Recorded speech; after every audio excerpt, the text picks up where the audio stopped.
Everybody, we are live again. Donnie Samir, Search for Who. Sorry about being tardy. I apologize. Let's get some more people in the chat room. But tonight's topic, I want to build on this Byron Allen situation. Byron Allen, who is I guess would be the CEO, owner, president, founder of Entertainment Studios, which is the name of his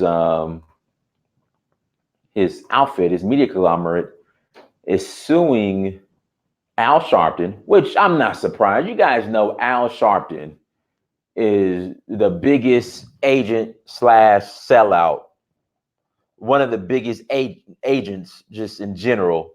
I mean, he was an informant. And shout out to Monifa. he was an informant. I mean, it's documented. He was an FBI informant. So, of course, Al Sharpton is probably going to be involved in, I would say, not being in the best interest of the Black collective, or sabotaging what the Black collective is trying to do for his own personal gain. So the lawsuit includes Al Sharpton. It includes Comcast as well. And basically what's going on, Byron Allen is suing Comcast, Al Sharpton, for racial bias. And I get it. Listen, I understand that Black people in America, Black Americans, want to be treated equally and fairly. And again, let me go down the reasons, okay? I am going down the laundry list of why we deserve. Somebody said Byron Allen can buy Al Sharpton with $50,000 and a bucket of chicken. Let me go down the laundry list on why we deserve to be treated equally. Okay, here we go. Let me get started. We built this country. We built this country. We fought in every single war, from the American Revolution to freaking Syria, or the Gulf War. I mean, I understand why we should be treated equally, but again, after 400 years, it's something that is not going to happen. So I'm not telling Mr. Allen not to fight. I'm not discouraging him from fighting. I'm not discouraging Mr. Allen. I'm not telling him not to fight. But Black people are just have to come to the conclusion and the reality. Like all this, I'm just going to be a Captain Black American capitalist in America. Okay, that's fine. America is a great place to make money. Never said it is. But you have what is called a glass ceiling. Okay. So with that being said, why not try to build something in Africa? And again, I'm going to say Nigeria. Brian could take some of those resources, go to Nigeria, acquire, I think there was just in fact, I did a show on this. There was a major studio in Nigeria that was bought out by Canal TV out of France. Brian Allen could have bought that. And he could, and I don't know, he might already be in Africa. He might already be making an impact in Africa. He might already be in Nigeria. But Brian Allen could slowly and surely start shifting his resources and building in a place like Nigeria, a place like Africa. Because we have to deal with the reality. BET, no longer Black owned. Ebony is gone. Ebony, which was an institution, a Black institution. You have two Black major institutions. BET, media institutions, BET and Ebony Magazine. All gone. Well, BET's still here, but it's buffoonery Buffoonery Entertainment Television, which is no longer black owned, and Ebony is gone. So two major black media houses are basically no longer exist, are gone. So what we have to understand,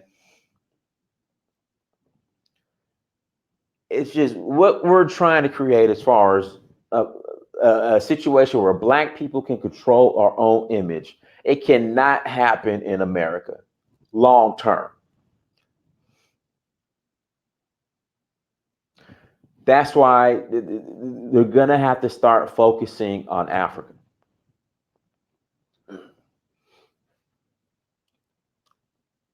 Yes, I understand Brian's married to a white woman. Okay, I get it. I get it. And with that being said, the red flag is there's just a study, and it's been, I mean, it's been confirmed. When a black man marries, or a black person marries a non-black spouse, that I would say income or revenue or wealth, that wealth leaves the black hands and goes to the non-black hands. As far as when you're talking generational wealth, that wealth does not stay in black hands. That's a fact. So that's the issue. That's just the reality of it.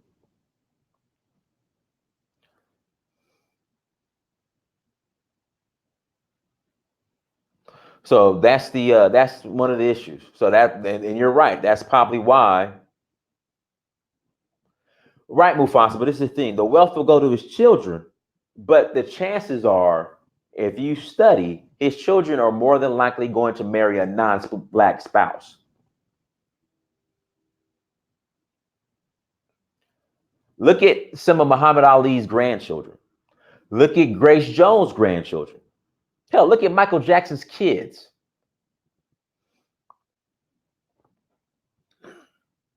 But if you look at these major power players in the entertainment industry, black, who have married non-black spouses, that money ends up and is going to shift and move to non-black hands, that wealth.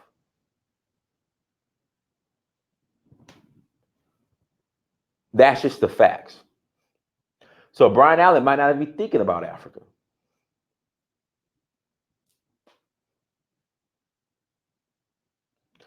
So that's why it would be in Brian's best interest, personally, to look outside of America. And I'm not saying don't stop fighting the case, don't fight the case. I'm not saying that. Continue to fight by all means. And Brian has the resources to fight. That's one major thing. He's not tap dancing and making any deals like Jay-Z. Mufasa, all black wealth in America is at higher risk of going to non-black hands in America. I agree. I completely agree. And that's the problem. I mean, look, even Steve Harvey, listen, Steve Harvey went to Ghana and it changed his life.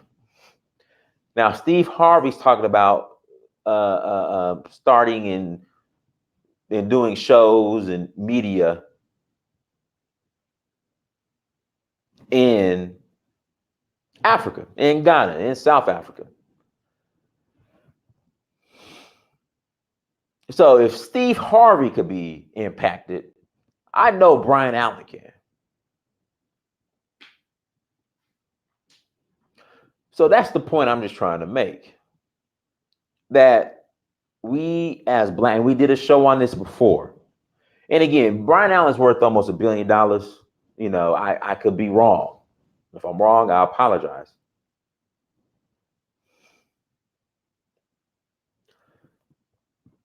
But black people need to focus on an international level, starting with Africa. It makes no sense why we won't do that or why we're so adverse to doing that. I don't understand why. I am telling, I showed the video before. The amount of white people just non-black people in general who are on these planes going to Africa, and we just got black Americans who just are just content with being Captain Black Americans. I don't understand it. Again, I'm not saying that there aren't any opportunities in America. I'm not saying that um,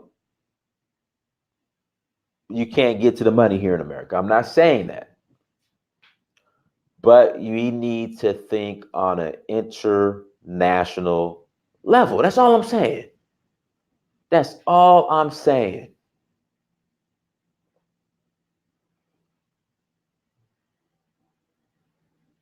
He is building studios in South Africa. I just don't want Africa to become a default move. Steve Harvey made this move as a default move to me.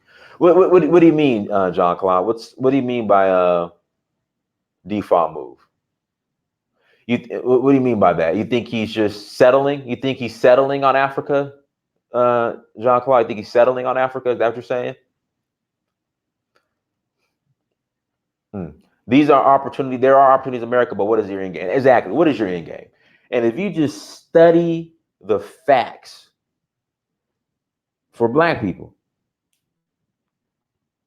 your end game cannot be America. Now, there are a certain few boule who I guess have been able to accumulate generational wealth uninterrupted.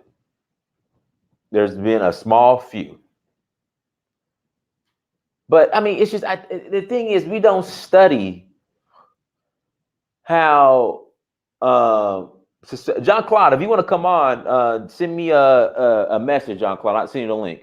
In fact, John Claude, I'm gonna send you the link. If you want to come on, and if you want to go into detail about John Claude, if you want to go into detail about Steve Harvey and how you feel about Brian Allen, that's fine. I'll send you the link right now. Hold on one second. But we have so many success stories.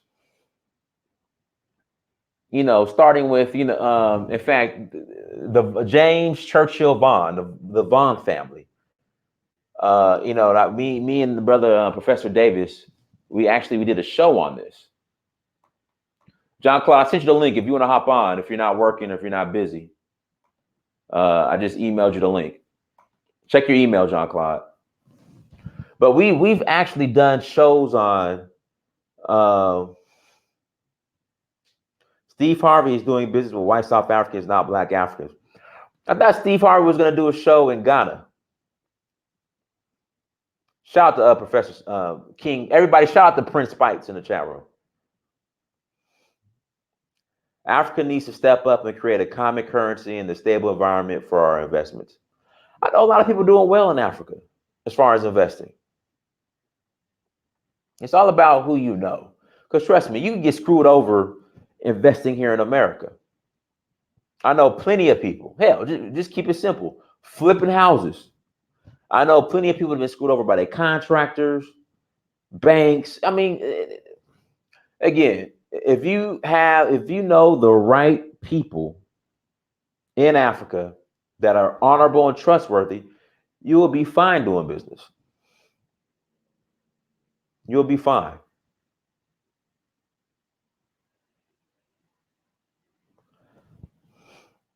You'll be fine. But James Churchill Vaughn, his grandfather, Scorpius Vaughn, right, was a slave that was traded to America, freed, earned his freedom, then demanded his offspring to return to Africa. So they returned, they went to Nigeria and became very successful. So you have a number of success stories of the black diaspora returning to Africa and doing business on both sides and becoming successful. But people don't want to speak on the successes.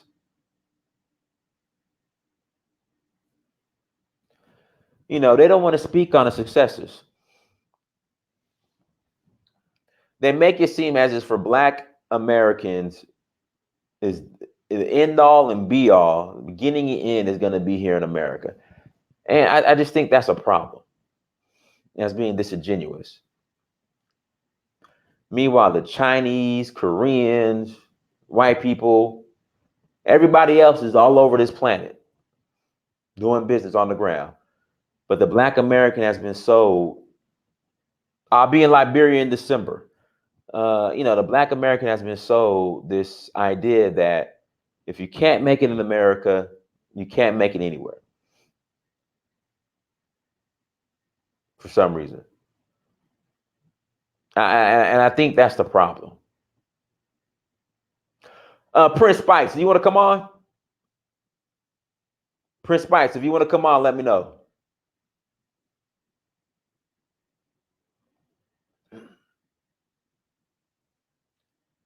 But yeah, I just, like I said, we're not going to be here long. If anyone wants to come on, send me an email, search for Uhuru. Search for Uhuru at gmail.com. And, come on and, let's further the conversation. But yeah, and again, I'm not discouraging Brian Allen from, I'm not discouraging Brian Allen from not following. I'm not telling him not to go through with his case and not to fight. I'm just saying, okay, Brian, you see what's going on. So fight. Brother Spice, that's fine. If you just want to be only audio, that's fine. I can send you the link. I can email you. Let me plug up real quick, guys. Sorry, my battery's going dead. I think this is the right charger. Yeah.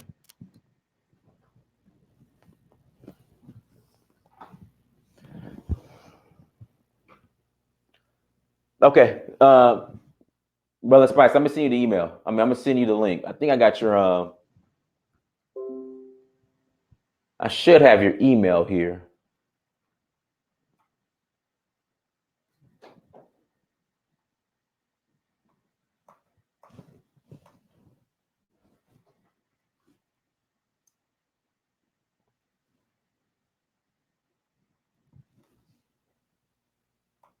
Here we go, right here. 1 second.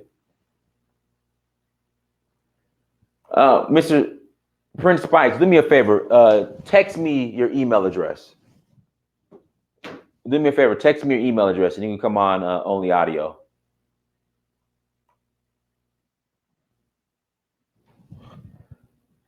Text me your email address, Prince Spikes. Guys, make sure you hit that like button as you come to the chat room. Make sure you hit that like button. Also, too, the next tour is coming up November 6th through the 12th in Nigeria. November 6th to the 12th, we're going back to Nigeria for our festival in Nigeria, in Odoruwo. So make sure if you guys are interested in the tour, make sure you shoot me an email. Search for Uhuru at gmail.com. Come check us out. Everyone, the last tour we had, everybody had a blast. So, come check us out. All right, JC, I'm gonna send the link via Facebook to you.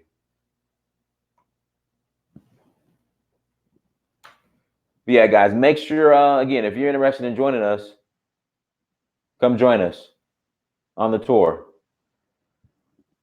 All right, JC, I just messaged you the link on Facebook.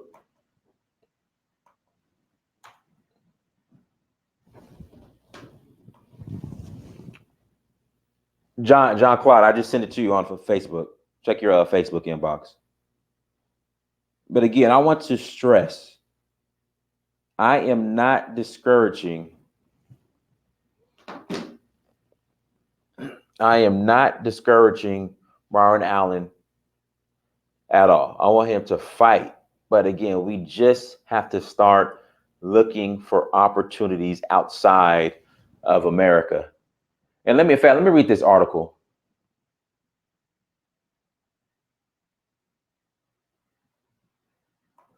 Let's see here. Brian Allen, today is 400th anniversary of slavery in America. Unfortunately, we are still economic slaves as Comcast and Trump's DOJ try to dismantle civil rights statue in Supreme Court. Of course. I mean, and the thing is, that's not going to change.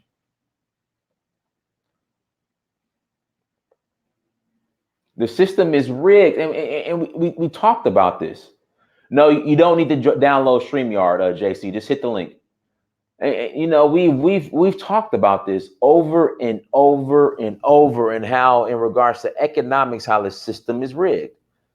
Redlining, black-owned real estate in predominantly black neighborhoods are purposefully devalued. I mean, access to capital, racism, in lending. I'm just saying, this is nothing new. This is nothing new, and it's going to continue. Period. So the question is, what do you do?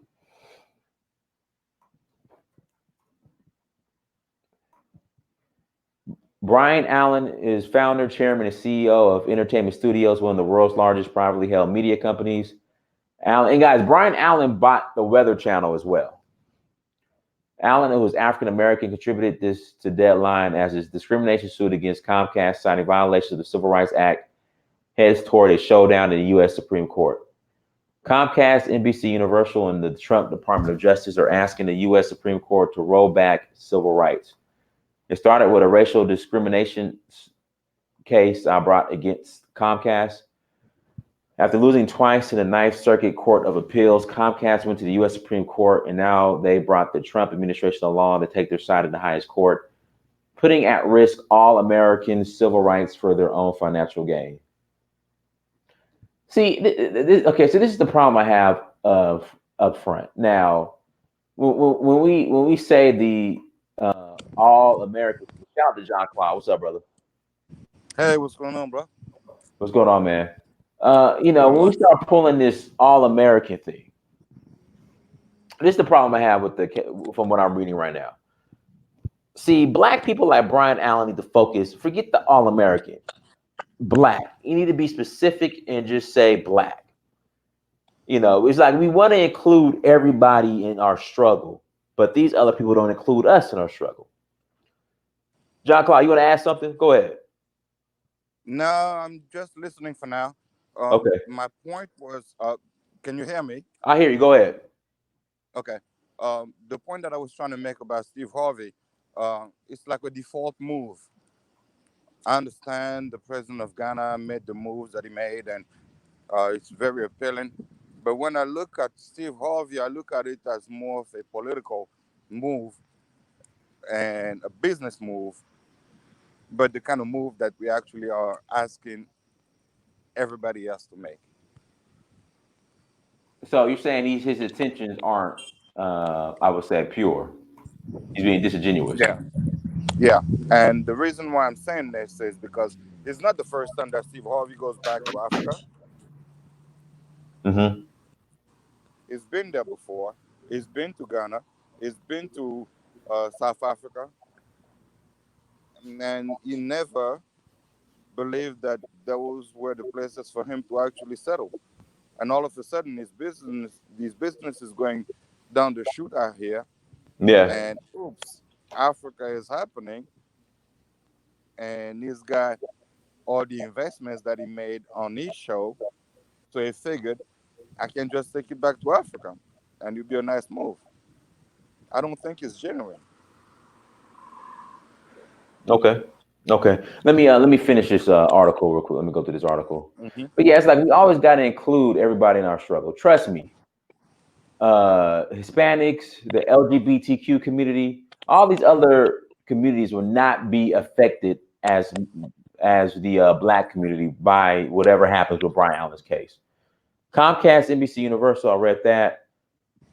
Oh, here we go. Comcast, NBC Universal, the largest cable operator and residential broadband provider in the U.S., enjoys the image of a progressive, diverse media company holding itself out as an organization that stands up to discrimination and gives voice to progressive viewpoints and people of color. It's the same company that brings Rachel Maddow, Chris Hayes, Joy Reid, and Lester Holt into your living room every day. Yeah, but those are all puppets. And sparingly covers Donald Trump's racist Twitter rants.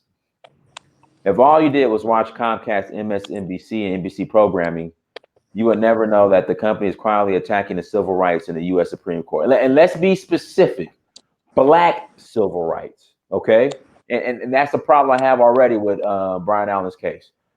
In an effort to deny us a fair shot, and again, let's be specific. When you say us, it's not the minorities or people of color. It's Black people. Let's be specific. And so again, that's the issue I have. Fair shot at doing business with the company and in the process gutting the Civil Rights Act of 1866, which for the most part, I mean, the Civil Rights Act of 1866 was put in place and fought for You by know what I have Black a people. problem with is Go when ahead. people try to personalize the issues.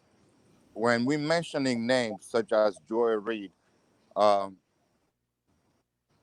to me it's really not important. The message is bigger than the people. You know, Okay. the ideas of Africans from the diaspora to get together and do things together is much bigger than one simple single person.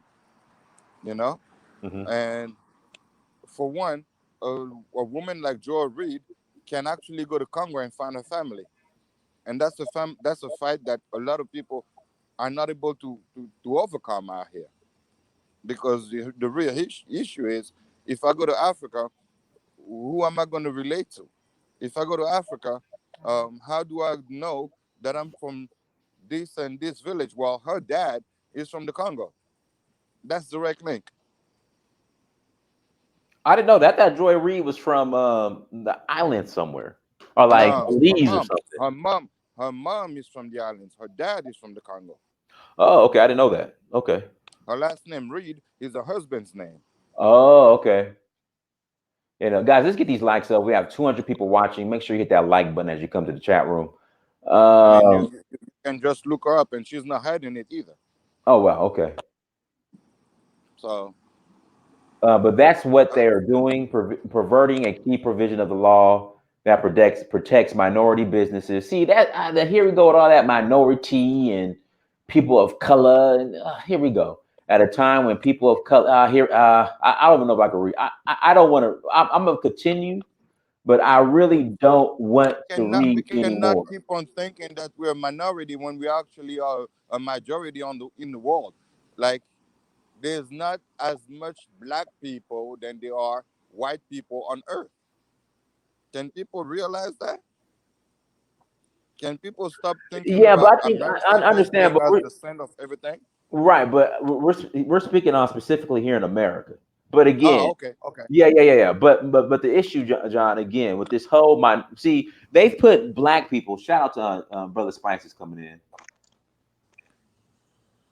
Brother Spice, you want to turn your video off? I mean, we can't see you; it's dark. But if you want to turn this video off, let me know. But Jean Claude, the problem is Black people are, the mistake we made is being grouped in this category of minority and people of color, but then everybody else benefits more than the Black people who sacrifice to make all of these made So-called minorities. the ones who spilled blood so civil rights can happen. That's the problem. So Good Exactly. evening. Like the real minority really doesn't have Yeah. any space and any Okay. room to Is that breathe. good? yeah, we hear But you. We hear you, Prince Yeah. Spikes. Turn the but video off. then you have the created minority that now becomes more important. That's what we're looking at. Uh-huh. All right, go ahead, Mr. Prince Spikes. Prince Spikes. Hello, Prince Spikes. No, I Uh, thought we had yeah, just spites and yeah, I don't think he could hear us. But that's what they're doing, perverting a key provision of the law that protects minority businesses at a time when people of color are under heightened attack. All for what Comcast says is in its best financial interest. While it's not unusual for a big corporation to defend itself in court, see, this is I'm telling you now. Can you See, hear when me? you use language like minority and people of color, you That's group got to yourself. change. That's the problem. Can you hear me? Yeah, Prince Spice, Yes. can you hear us? Yeah, I hear you. Can you hear me? Yeah, we hear you now. Yes. Go ahead. Yeah. Good evening to everybody. Yeah. Good evening. Yes.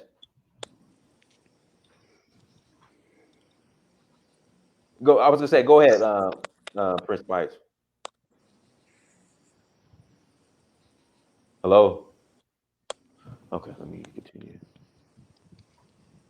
All right. So while it's not unusual but guys, let me play this. Let me jump to this video real quick. Let me jump to this video. Now this is Brian Allen.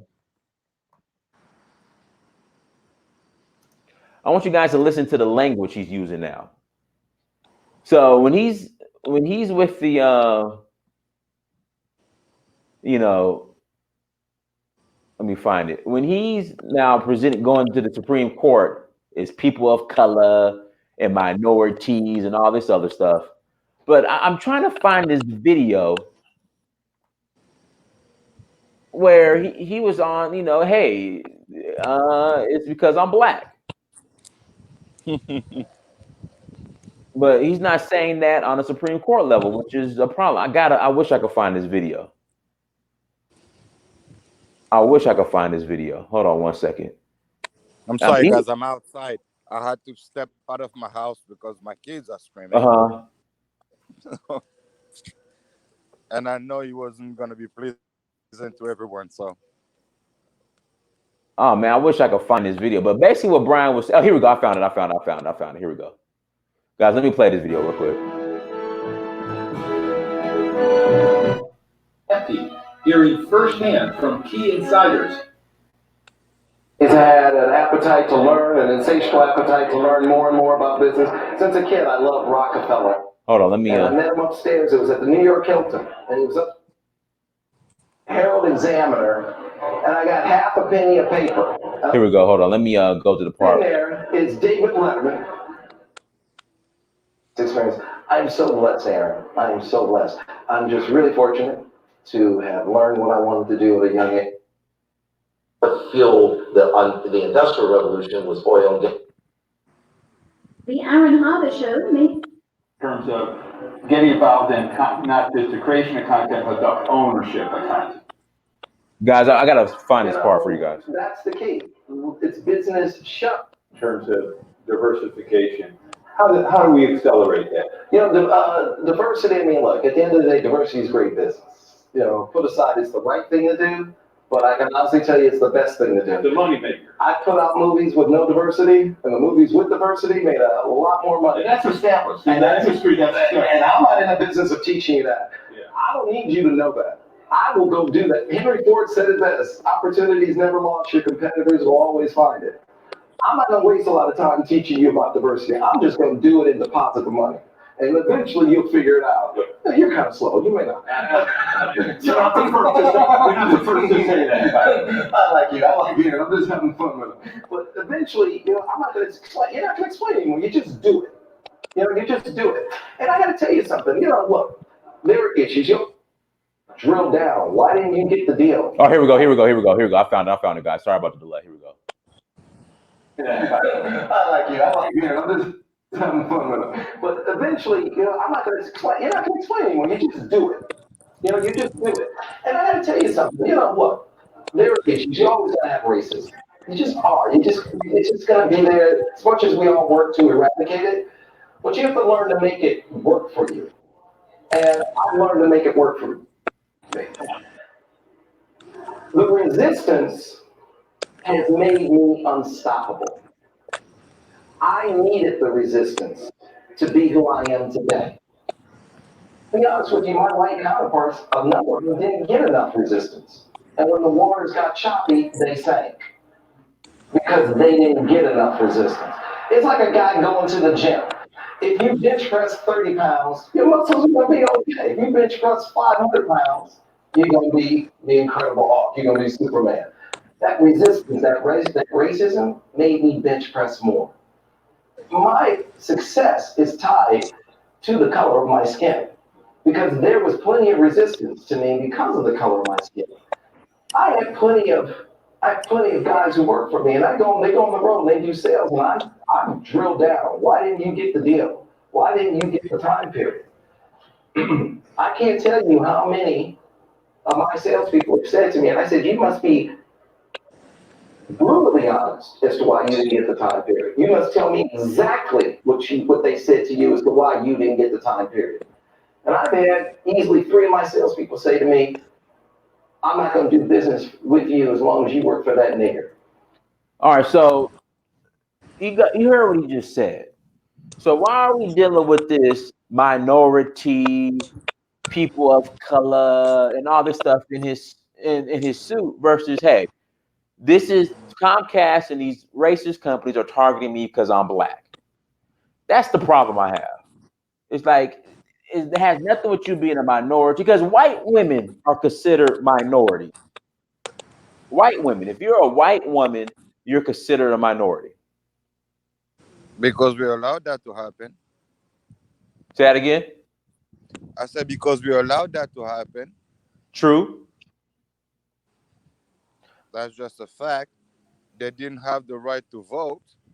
So because we didn't have the right to vote, we considered that everyone that was impacted by that matter was considered to be a minority.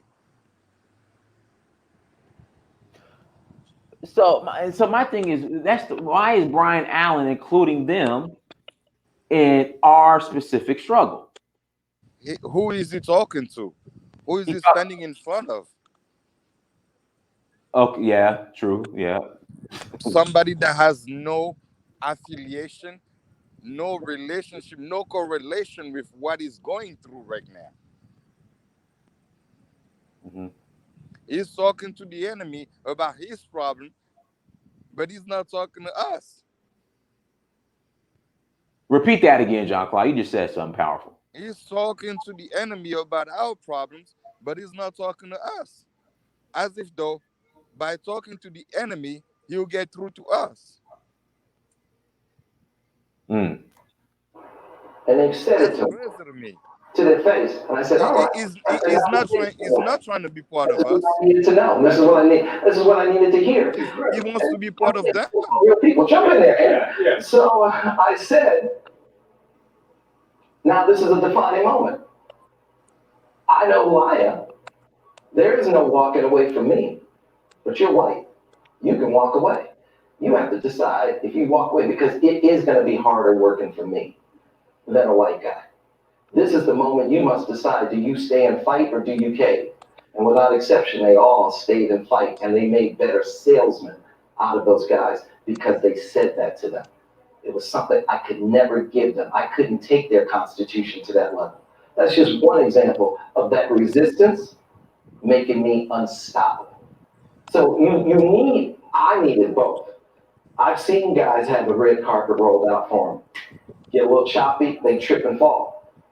But I've also had the resistance. I know that if I lost it all tomorrow, I could build it back bigger and better day after tomorrow. You know, what's interesting though, your reaction, I think. What would you wait for something bad to happen for you to actually make the call and decide to do the right thing?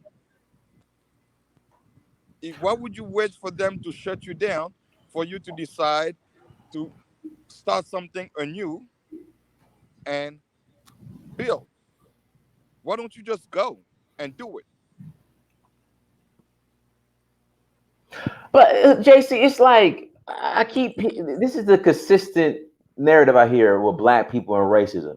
It's like we have a fetish of overcoming racism. Like we get off on it. Like him saying, like, it made me stronger. It's like we have this sick But fetish. he made you stronger, but yet again, you are waiting for them to fire your butt for you to start something anew. No, let them know. Let them know right there and there. Time is up. I'm done. I've done what I had to do. Now I can take my skills, my money elsewhere, and that's where I'm going. Don't wait for them to say, "Yo, you out of here," and then all of a sudden you matter. No, you don't matter. To me, at least, you don't. To me, you're just gonna take advantage of an opportunity. You are just gonna wait and see what happens.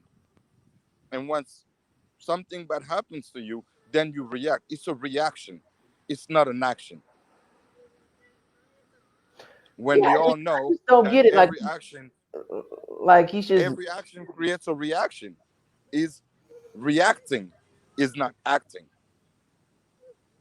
and that's why I have a problem with. yeah, but I just you just hear a lot of black people just bragging and getting off and having a fetish on how oh yeah, I overcame the racism. It made me stronger. Like I don't why, but Have we? why should every generation have to deal with that? Because that notion of racism is still drilled in our heads. The notion of slavery is still drilled in our heads. We are still enslaved people mentally, and we need to get out of it. And I'm African. Everybody can see my name. I have my full name right there displayed for everybody to see. I'm the perfect combination. I'm the perfect combo for white foolishness and African greatness.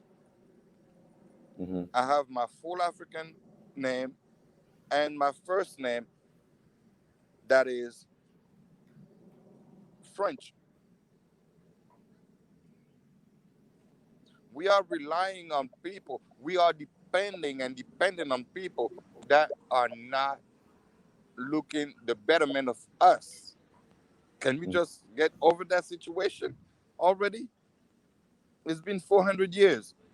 We need to create our own stuff. We need to come up with our own technology. To, this is the time. There's no waiting for tomorrow. Tomorrow we'll still be doing the same thing. I'm in corporate America. I'm so proud of you because you got out of it. But as an African, I'm bound by it because without it, for now, I don't know how I'm gonna make my family live. All right, But that's the truth though. yes, sir. Lou Major. Now I enjoy your take on things, Lou. Don't be on here trolling. I don't know if I've ever trolled. When did I troll, bro? Okay, go ahead, go ahead. Look, I want to say a couple of things here. I mean, I do think you're right. I want to obviously say you're right. Byron should obviously take his talents to Africa. I think that's obviously true. But I think that, for example, let's look at Steve Harvey. Let's focus on go back for a second. I think he was brought up, and I think one of the biggest issues and one of the biggest reasons why people like Byron Islands and one of the big Steve Harveys and other people like him don't end up going back to Africa, don't end up investing in our community as much as we should, is because of what I call the Nipsey Hussle effect to a certain extent. Because there's always some guy or some group of black people who are going to say, "Oh, it's not genuine," or "Oh, it's not this," or "Oh, it's not that." But while at the same time they're not particularly doing anything. So, like Steve Harvey, for example, I've always had a bad opinion of Steve Harvey, to be honest with you. However, him going to taking Family Feud to South Africa, whether he's doing it for a business reason, whether he's doing it because of this genuine love of Africa, or whether he's doing it because of the fact that he went to Africa and he's had a change of heart. The fact is, he's doing it. And what I always find is it takes that first person to go out and do it, become successful, and then what you start to see is more people do it. I believe I came on the show not too long ago and I said, hey, what about bringing people like Ryan Coogler to Africa and all of this stuff? Because the reality is that's what's needed. So Steve Harvey being the first, even if he's doing it for personal financial gain, should not only be supported wholeheartedly, but we should do everything we can to make him be successful. Because what do you think happens if Steve succeeds? Then you're going to have somebody like a Monique or an Aries Spears. Then they're going to go to Africa. And then they're going to find success. And then you could start getting your Byron Allens and your Ryan Couglers and everybody else, because they need to realize that it's a viable option. What people need to understand about Africa, and I'm sure everybody on this call understands this, is that Africa is a place that's full of potential. It's not succeeding right now. Okay. And for some people see a place full of potential and they go for it and they try to develop it. Those are going to be your first wave people, and they tend to make the most money. But a majority of the people who are going to get involved are going to get involved when they start to see some success. Everybody's excited about Bitcoin right now. But what people need to remember is Bitcoin and cryptocurrency has been around since 2008. Nobody gave a damn. But the people who got involved at that time has made millions of dollars. But now people are getting involved and others are making money too, because somebody else became successful. So Steve Harvey's the first. Great, he's the first. You want Byron Allen? You get Byron Allen by making sure Steve Harvey succeeds. We want Ryan Coogler. We get Ryan Coogler by making sure Steve Harvey succeeds. But then you always have these Negroes. I can't stand these people who get on and they're always negative and they're like, "Oh, it's not genuine. It's not." What the fuck are you doing? Can I say something? Typically nothing. But then they're going to say somebody else who's doing something is not genuine or something like that, and then they get shocked when we're in this fucked up position that we're in. Can I say something? Sure. Okay. I never stood out here and said that Steve Harvey was not genuine. I said that yes, you did. to me, it was a motivated move. However, that's a fact. From the last video he had in South Africa, he promised to create at least 350 to 400 jobs. If you saw that video, you know that I know what I'm talking about. Right? What I'm saying is that he reacted late in the movement. And for that, I have the right to have my suspicions. Hold on, Professor Prince Spikes. You want to add anything to the conversation, Prince Spikes? Yes, I do. And Go ahead. I guess I want to go back. 1 second, John Claude. I'm going to mute you because it's like a clicking sound in the background. So I'm going to mute you for a second. Guys, make sure you hit that like button as you come to the chat room. We have 260 people watching. Please hit that like button. All right, go ahead, Prince Spikes. The United Nations declared the next decade, from 2014 to 2029, the decade of Africa, in recognition not only of the diaspora, but that by 2050, I believe 1 in every 25 people on planet Earth will be of African descent or African. Therein is the opportunity. And China recognizes that, and a lot of European countries, again, are recognizing it. Everybody recognizes it, but America and African Americans. So no matter who goes there, if they intend to invest money, time, and resources, no matter what their motivation is, it should be applauded. At least they're doing something. It's a step in the right direction. For those of us that can't get to Africa, there are 200 million people of African descent right here in the Western Hemisphere. And what are we doing to lift each other up, to help each other, to build an economic base right here in the Western Hemisphere? We're not. How many black banks are left here in America? So we have to go to some fundamental steps before we can become global, which is the ultimate reality and should be the ultimate goal. So I just think that's where the dialogue should start, and we build and grow from there. We're not taught or socialized to be global. We're not. And that's something we have to learn and instill in our children. Prince Amir, I'm taking my children to Benin with me in January. Yeah. I'll see your children. That's right. And I'm taking my nephew and my brother so they can see what I saw. And think about the impact of people in their 30s and 20s having that opportunity to get in on the ground floor and to see what's happening. So you fast forward to 2050, in their 30s, they're in their 20s and 30s now, they'll be in their 50s then, and they'll be right at the point of maturity where they can have investments to grow their investments where they'll pay off and to have established connections there on the continent. We don't have the pleasure of generational education. We have to start it now. We have to be aware of some of the things I just said, but we have to do it on all fronts. Build what's here in the Western Hemisphere in terms of the 200 million people of African descent, and take our kids to the continent. That's the only way they're going to do it. That's the only way we're going to do it. And invite business people. Do what you're doing. Take those delegations over there so they can see firsthand. Steve, let's not spend so much time talking about Steve Harvey. Let's talk about what all of us can do. At least he's trying to do something, regardless of what his motivation is. It can only be seen as positive. As far as Byron Allen, if he can just remember who he is and remember his community, I don't care if he's married to a white woman. I really don't. I mean, he has children. Pass that wealth on to them. That was your concern. And give them a global perspective. That's pretty much what I had to say right now. Okay. John Clyde, you want to add something?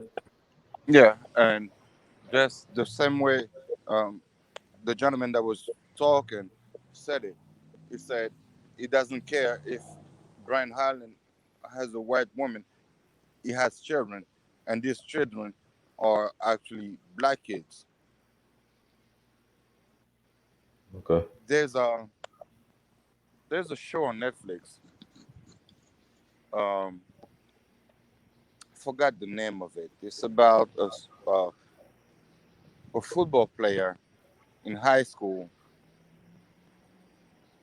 that had a complicated life, and a coach decided to draft him and ask him to come and play for his high school out in California. To make a long story short, the dude is married to a white woman and never had a conversation about police with that young man. But he found himself in Campton, and now he has to deal with the reality of arrest in Campton. They didn't look at him as a half white. They looked at him as a black kid in a fancy car. So, to their understanding, he was up to no good. Black people are black people in every shade and every form. We have to support each other. That's a fact. But if we have a brother that comes into our lives with the white man mentality, I'm sorry, I have to be able to say it. I have to be able to say this person is coming with something behind him that's going to bring the white oppressor back into our lives eventually. And I'm sorry, but that's how I feel about Steve Harvey.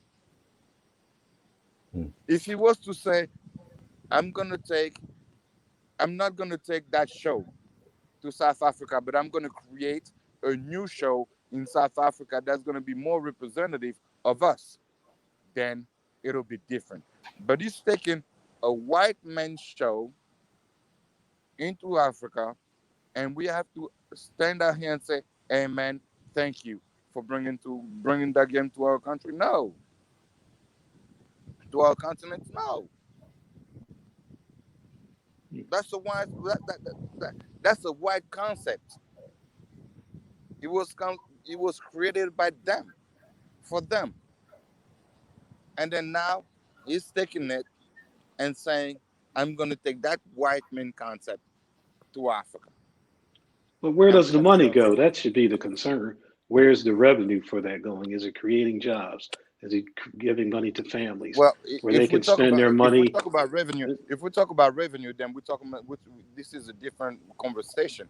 It Yeah. doesn't change anything to the fact that Africa's got its own realities, and if you actually went to Africa, lived the African life, and decided to create something for the Africans based on the African experience, then it'll be different to create revenue based upon that. Let me say this, man. I think what we're seeing right here, and this is just me being very direct, is one of the biggest obstacles to black international progress is black people. Racism exists. No one will deny it. There are white people who will do everything they can to oppress you. We all know that. But the biggest obstacle is black people. I'm gonna give you an example. For example, we had I mentioned this before. We had Marcellus Wiley talking shit about Cap and Nessa when Cap, in essence, put his neck on the line to try to get the police brutality thing solved. And then you have a guy who literally never did anything. Played 10 years in the NFL, had 3 different police shootings, never stepped up, never said a word, never did anything. Talking negatively about a guy who, in essence, has lost his career because he did something. Okay. Now we have Steve Harvey going to South Africa and he's bringing Family Feud. He bought the rights, the international rights, and he's bringing Family Feud. Now, he's trying to put together a show and he's going to live there. He's going to buy a house, live there, create 400 jobs. That's what he is doing. Now, what I know about Gene is there's not a lot. There's a lot of people who probably think just like you, Gene. And I would ask you, Gene, are you in South Africa right now, bringing in a show, creating 400 jobs? If you're not, then what you need to do is try to make sure that man who is successful, because your suspicions and your viewpoints has not led to the benefit of anybody. So whether he's doing it for personal gain, which he probably is, he's a business person, right? I don't like Steve Harvey as a person. I think he has been a coon for a long time. I would be the first person to tell you my dislike for Steve Harvey for many, many reasons. At the exact same time, matter of fact, Steve Harvey got on national television and said he has no integrity. So we all know Steve Harvey's not the best person.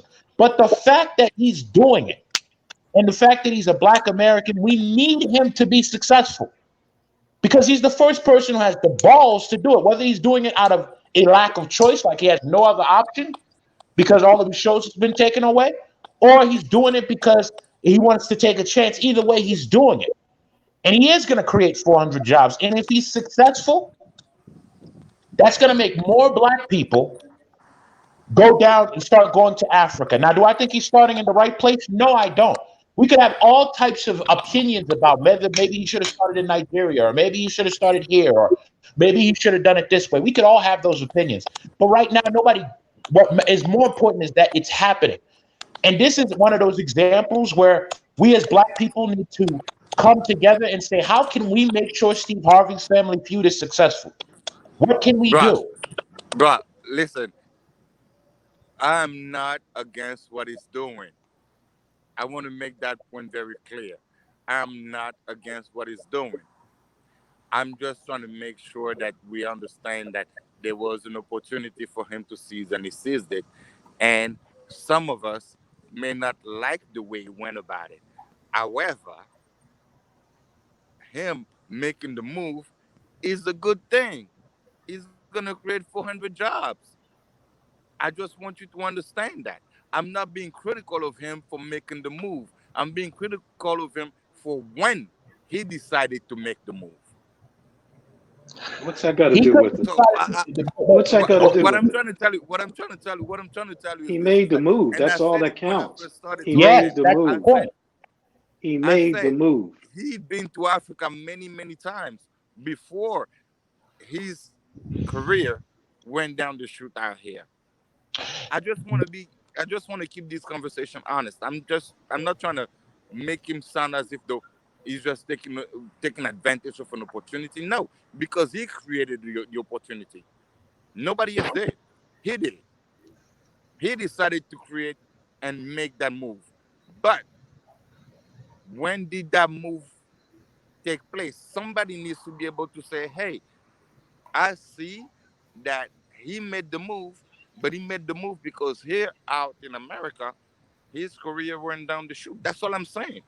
Okay, That's so That's let me just fine. ask all I'm you a saying. question. That's fine. He can Let- And I take have the no he can problem, take and I the have JC, wealth of no problem with knowledge. Steve Harvey. He, I have no problem with Steve Harvey whatsoever. I love the dude. The dude is funny as hell. But that's not the point. We need to be honest. We need to be able to have these honest conversations and not be fanatic but and it's not see an and honest say, conversation. you know I'm what, gonna, you know I'm what, gonna, I'm you gonna, know what, I'm gonna you know show what, you you a know what. point right here. He did this, and I understand what he did. I understand why he did it, but I also understand when he did it. Okay, hey, this is a good example. This is a classic example of what I'm saying right now. We're gonna use two people, Jeremy Lin and Jackie Chan. Okay, Chan right now, his career in the United States is in essence finished. Nobody's casting him, but right now he's been casted in like 4 big films that's getting ready to come out in China. You know what I don't hear from Chinese people? And I've Complaints. looked. While you were talking, I looked. Not one Chinese person is saying, well, he's only here because his career in the United States is over. No, they're like, Jackie Chan is here. This is great. Let's support Jackie Chan. Jeremy Lin had a 10-year NBA career, never even been to China. He just signed up to the Chinese Basketball Association. While you were talking, I went and looked. Not one person saying, oh my God, Jeremy Lin, he's just here because his career in the NBA is over. Who the fuck cares? What matters is that he's here. Because here's the deal. Here's the deal. Do you think what's happening to Monique or Ari Spears, these two highly talented individuals, being absolutely blackballed by Hollywood, would happen if Hollywood knew that Monique and Ari Spears can just go to Africa? Guess what? They just wouldn't do that. And so, yeah, to open up that avenue, is we need to say, look, we need to create that. They're gonna make more Black Panther movies because we as Black people made Black Panther one of the most successful movies in history. We Black people did that. That's the power that we have, and we did that globally. Now imagine if you, well, of course, you had some Negro naysayers out there saying, "Oh, Black Panther's this," but you know what? They were. That's my point. Why do we always have to have Negro naysayers whenever anybody is trying to do something positive that's going to progress us forward? Do you understand how difficult it makes I progress I as hope us as a I hope people with I people hope like yourself, man? You, I hope if I you, hope you're not, I hope you're not calling me a Negro naysayer. Hold on, I, that is hold on, real quick. John Cloud, let Prince Spikes. Prince Spikes, you want to add anything to this? Yeah, I do, and Go ahead. thank you, Prince.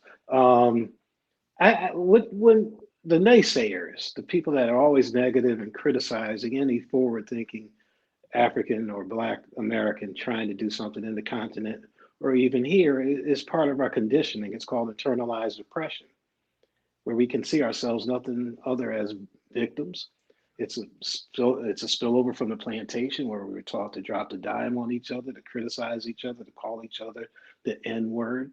So we tend to criticize people from the community trying to do something positive and something forward thinking. Who cares where Steve Harvey is in his career? The fact is that he has a wealth of experience in producing television shows, how to fund the television show, and he's taking that expertise to Africa. In the discussion, in the discussion, it's a good thing. It's a positive thing. He has a chance to resurrect himself and to recreate himself, reimagine himself, and then to do something positive on the continent and build a bridge from our community to there. All positive, nothing negative. When he decided to do it in his career, what does that matter? As far as I'm concerned, he's still in his career. He's uh, just in another part of it, and it's a good thing. We have to stop this criticism. We have to stop diminishing each other through our language, even through art form, and speak victory into everything that we do. Speak positive language into everything we do. Uplift each other. We don't do that. That's the problem with African Americans. That's the problem with the global population of Africa. We see each other as us and them. If you're from Africa, then you see the folks from the diaspora as them. If you're in the diaspora, you see the folks in Africa as them. We need to start using the word us and speak victory into us and uplift each other. We're wasting time talking about what somebody did and what stage in their career instead of applauding what he's trying to do, which is recreate himself, reimagine himself, and bring some wealth to people where it's sorely needed from our community. And one of the things that needs to be understood is one of the reasons that we as a people are always lagging behind is because of this. Like we literally, every time somebody tries to step up to try to move us forward, there's a large swath of us that tries to drag us back. And you could do this in every movement. And during the apartheid liberation movement, they were black people getting on TV defending apartheid. During the civil rights movement, there were a lot of black people who didn't like Martin Luther King or didn't like Malcolm X because he was light-skinned or something to that effect. It is constant, man. And people don't seem to realize how difficult it is for us to be able to progress because there's always a bunch of us that do this. Now you have people trying to say, let's connect back to the continent. That's great. Then you got these ADOS people who say we need, and it's all the time. And Don't what get me started on the ADOS. and what eventually starts to happen, bro, is that people who are forward thinking just get tired. Because it's hard enough to fight an entire system of white supremacy that literally constantly is pressing down on your neck. That is everywhere. That controls every institution that is needed to perpetuate your brainwashing.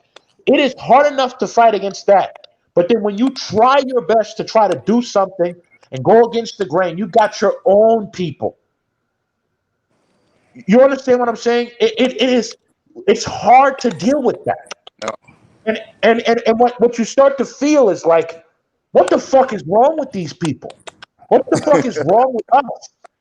You Now, understand what I'm I saying? think, Like, I, I, I've been on the show I many think times. You we're know how bringing, I positive I think am we're about bringing, black people, but I think we're bringing too much passion in something that's got nothing to do with passion at all. I think that we are stopping ourselves from thinking freely.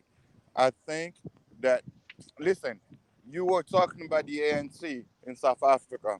I can tell you about another party in Congo called the UDPS.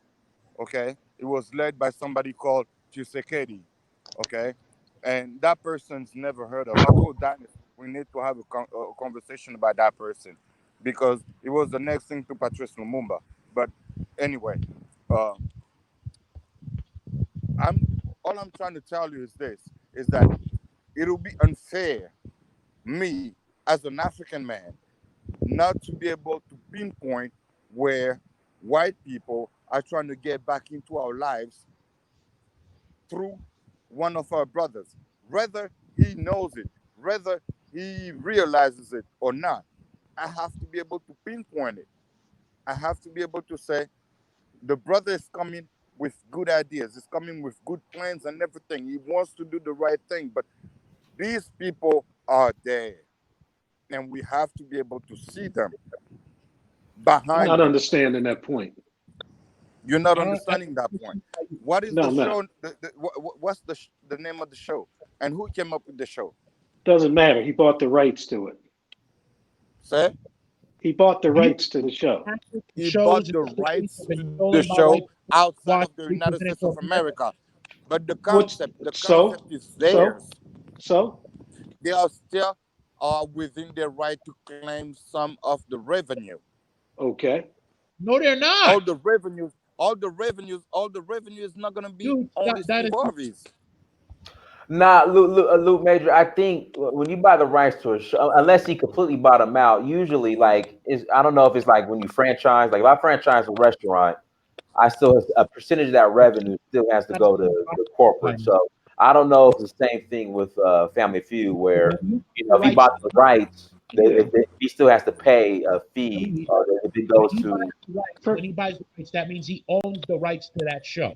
yeah, but there, even if he gets some revenue back, and that's what buying the rights does. I mean, it is That's about exactly you give that's us. exactly But why the they point started. is, That's it's exactly what they called started with global slavery. business. It's called global international business. He bought the business rights to something on a split revenue basis, and he's taking it to Africa to create jobs. Again, I ask you, where's the negative? Would you rather him not do it? I'm not saying that there is a negative. I'm just saying we need to bring awareness to what may happen. And what may Can we happen? just can we just realize that these white people are not just like when we talk about democracy, we say democracy is the right for the people by the people. They are running this show every day, all day. They are creating democracy in Africa. They decided in 1990 to have democracy run in Africa. What did what was the difference between 1960 when African countries became independent and then 1993 when they decided to or 1990 when they decided to have democracy in I'm Africa? I'm not following you, They man. were I'm really still not. you're not following. No, I'm not. I'm telling you about history. How's that The germane? history the history How the is but history how is that germane to the major topic here?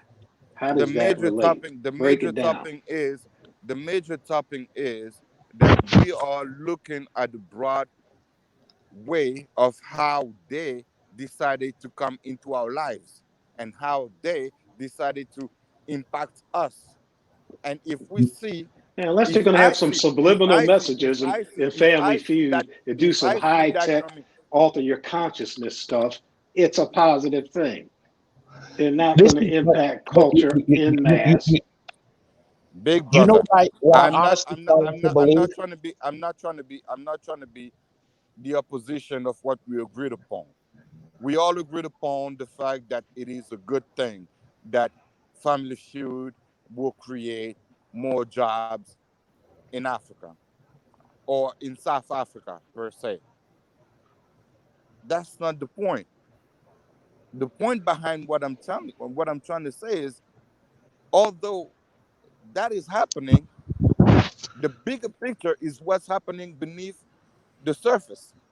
And I feel like I have the rights and the obligation to bring that up. Although I have no proof that it's happening, I still know that when we talk about contracts, I'm really trying there to are many understand your point. I'm loopholes. not getting There are it. many loopholes that need to be checked, and we just don't have the knowledge of all those loopholes. So if I feel like there's something fishy that can take place, it is proper, I think, that we bring it up. Okay, but I'm not getting your point. I'm sorry. And I'm not trying to be difficult with you. It's a game show we're talking about, period. That is going to Period. bring families, that's going to make families leave. That's going to bring families to get better. Don't just look at the show. You are looking at the game show. I'm looking at all these people that are going to leave through that show. Leave, live, Leave. leave. Okay. That are All going to right. be able to send their kids to school. That are going to Right. be able to provide for themselves through that show. Yes. Right? Yeah, So but that's what I'm saying. I'm not getting your point. when you say we're just talking about a family show, it's as if that you're diminishing the whole purpose of the thing. No, I'm not diminishing it. You're diminishing it. I'm saying it's No, no, no. 100% positive, period. 100%. Again, You're, again, yeah. again, what I'm starting to realize, maybe about a large percentage, and We are the thing talking about the I same want thing. everybody We to are talking understand about the is same thing, looking at it with what a I'm starting to realize about a large percentage of Black people in diaspora, and I'm not sure how big of a percentage it is, and maybe some people might give me some ideas, is that I'm starting to think that a large percentage of Black people don't actually want liberation. I think there's a lot of Black people who are very comfortable being a victim, because if you're a victim, then nothing's ever your fault. And I think there are a lot of people who are becoming who benefit from the current system, because if you're a victim, then the failure of your life is never your fault. It's more psychologically easier to deal with life, to deal with your poverty, to deal with your failure as a man or as a woman, to deal with the failure as a parent, to deal with your failure as a business person or as an adult. It's just simply easier to simply be able to say I'm a victim of a system that oppresses me. And so whenever somebody sees a all Byron right, Island or Steve all right. Harvey, Dennis, those people are going to can tear I that just check? person down, Can I because if just that check? person Can I just check succeeds, this brother out real quick, bro?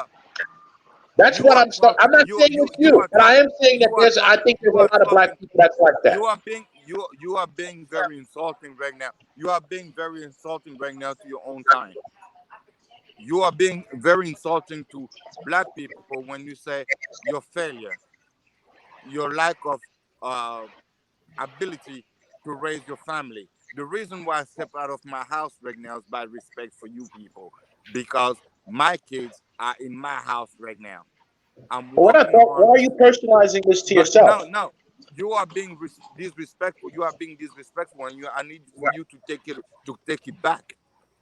No, you're being Yeah, disrespectful. because You're the one who got on here and said somebody who's doing something positive that you have suspicions of you are and down insulting denigrating people. it. Who's You being are more insulting disrespectful? people. You are insulting people that you don't know. You're First of all, insulting when I people that say you don't know. no, You are absolutely being not. insulting. What You are you just insulting said, people that what you you don't know. just said, Because no. somebody Are you has a one of those different social opinion. justice warriors or Because something somebody who's has super a different sensitive to opinion anything than yours. factual? No, Okay. because somebody I'm has a lost. different opinion What than was yours, said that was don't mean that they're not responsible. what was What said the that hell? was disrespectful? What was said that was disrespectful? Confused. Say, What was said that was disrespectful? I'm I lost. said it. I said it. I said he was being disrespectful to people that he doesn't know What because did he he's say that was calling them. disrespectful?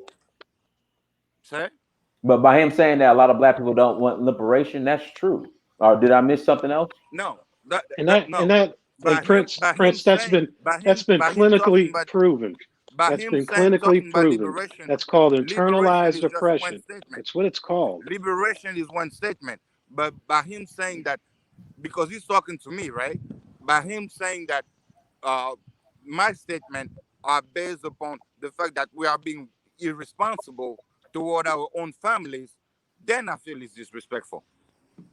First of all, I didn't say that. What I said is that there is a large segment of black people. Now, if you want to include yourself in that or not, that's your decision. That are not interested in actually being free because they benefit from the system from victimhood. Because by saying that you're a victim, then you get to alleviate yourself of responsibility. But who You're, said I was a victim though? I'm going to tell you that those people have. Now, if you want to, now there's an old who saying that spoke if as a victim? Who spoke as the victim out here? John I'm John still Clark, confused where you're coming from. hold on, Lou Major. John Clark, he didn't call you a victim. No, but the way I was talking, and then he came out and started talking about victimhood. So I wondered who spoke as a victim. But he didn't call you a victim. You just said in No, general. he didn't call me a victim, but I was the person intervening Okay, let's prior to his statement. let's just move forward. Let's get back to Brian Allen, and then we could close out. Now I believe to get Brian Allen to Africa, I don't want to say Nigeria or any specific place. I believe Brian Allen would belong to all of Africa because of that type of talent. If you want a Brian Allen, right? We need a Brian Allen in Africa, but if we want a Brian Allen, we need a Steve Harvey to succeed first. Because the reality is it is that first guy, right? Everybody looks at Africa, this 1.2 billion person market that has tons of talent but lacks expertise, and says, "Wow, look at all that potential." And it's just one guy going there and succeeding. What's going to happen is you're going to see a lot of people going into Africa. A Byron Allen is a big fish. He's a whale. He's worth $300 million, right? I mean, and he's one of the most successful entertainers that is black ever. Regardless of his race, whether he's married to a white woman or an Asian woman or whatever, this man is remarkably successful in his mentality. If we could get more black men thinking like Byron Allen, imagine what we would be. This guy has the right type of mindset for success. Now, you want a Byron Allen? Well, you're not going to get Byron Allen if we don't get if there's not some track record of success. So the answer to your I question agree. of how I do we agree get with Byron you Allen? Byron Allen wholeheartedly. should take his trips to Africa. He should.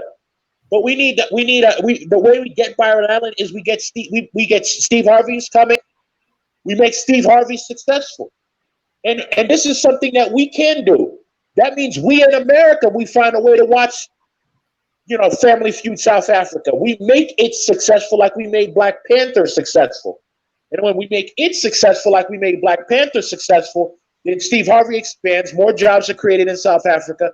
But in addition to that, there may be somebody like Byron Allen will take a look at Africa because they'll see Steve Harvey have his talent. Look at what Steve Harvey did.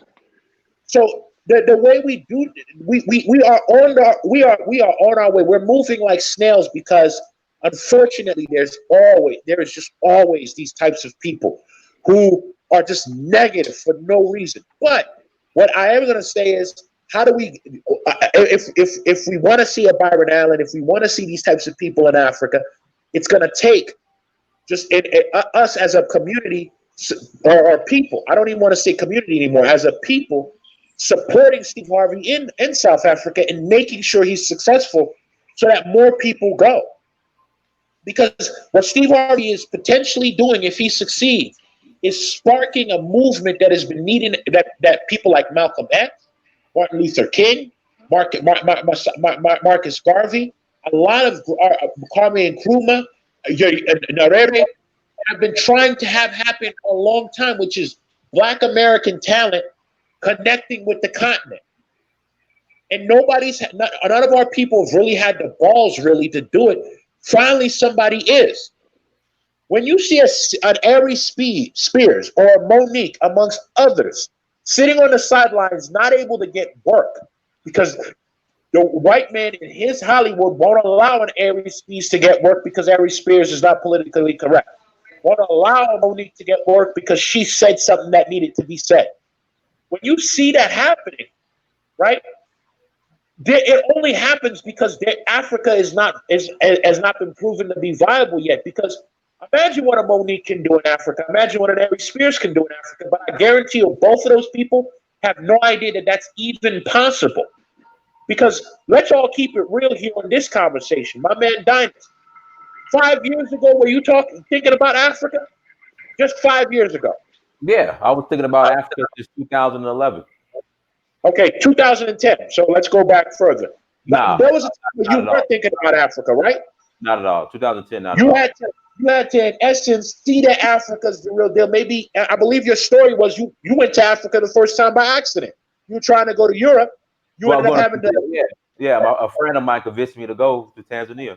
In that one accident, that freak accident, has led to a complete change. You finding out that you're a prince. You're telling everybody about Africa, and look at the difference you're making. But just don't forget, Steve Harvey got the same education about Africa that you did, Dinus, that I did, that everybody on this call did. And so some people get there a little bit longer or a little bit slower than others. And a person like Steve Harvey is going to take longer simply because he's rich. And white people made him rich. And so if you come from nothing, poverty, and some white guy made you rich, you're going to feel a sense of loyalty to that white guy because he made you rich, right? And so it's going to take him a little bit longer, but he's there now. Thank God he's there. And so what we got to do is say, all right, man, let's make sure Steve Harvey succeeds so we can get others. All right. Can I say something?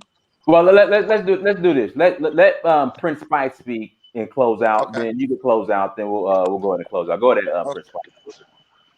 Yeah, I just think, again, we need to speak victory into people that want to do something positive in Africa, positive in our community. All of our dialogue, a lot of the dialogue in the African American community as it relates to Africa and internally is negative. We have a negative self-image, and all these things are products of our conditioning beginning in slavery through Jim Crow, and it's called internalized oppression. We have to develop a more collective image, self-image of our community that's positive, uplifting, and just speaking victory into everything that we do and everything that we see people from our community do. If you want to see activity in Africa, why not an NBA franchise in Nigeria? Things like that. There's enough money in Nigeria to buy an NBA franchise. I mean, it's happening, Papa. It's happening. That is happening. Yeah. The NBA just opened 12 teams to play for NBA Africa. Owned by who? Were different countries. Well, that's good. That's good. But I just think the majority of this conversation was spent trying to determine the intention Of Steve Harvey. of Steve Harvey. The I think that motivation. was No, the I wrong think focus. The focus no, should yeah. have been, let me finish, And brother. You had your turn. let No, me let me present. finish. Come on, come on. You had your turn. You had your Let turn. me finish. I promise you, John. I'm gonna let you get it. Go ahead, Yeah. Prince Spice. Thank you, Prince. So what we have, we spent too much time on his motivation. The motivation is he's doing something, obviously. I can't speak to his heart, but if you look at the potential of it, it's good. Again, not speaking victory. We have to turn around this internalized oppression and step out of it. There is this sense of victimhood pervasive in the African American community, and we're comfortable with it. And we're comfortable with it because when you see a black president of the United States diminish far more than any other white president, there's these messages and signals from that says you stick your head out too far, step up too high, you want to chop it off and push it back down. So Byron Allen, in saying that he made racism work for him and it motivated him. The only difference between him and all the other people, our grandparents and everybody else that did it, is he became rich. The average African American that gets up and goes to work every day and works through this system and faces this system on a daily basis, they're making it work for them, however they're doing it. So, Prince Dinas, thank you for having this forum and dialogue tonight. And I think for the most part, we did something. We learned something. We exchanged. I always appreciate you and what you do. I appreciate it, Prince Spice. Everybody, you have two princes on the line right now. Me and Prince Spice, who was a prince in a lot of Benin. So shout out to Prince Spice. All right, John Clark, go ahead. Go ahead and close out. All right. First of all, I want to say to Prince Pi, au fond, which means hello. Hello to you, sir. um, the intent through my intervention was not to neglect or diminish Steve Harvey's um, involvement. It was just to bring awareness. The the idea that you know I'm standing out here as an African man that's seen what colonization did, and I've heard and read what slavery did, and knowing all that, I can't stop but bring up what I see as obvious challenges that we may face in the future. I have Okay. to be able to say and speak what my mind and my spirit is telling me every time that I see challenges arise. Um, the two brothers that I was talking to, although it seemed like we didn't agree, we actually agreed on a whole lot of points. I appreciate you, Dennis, for bringing me back up.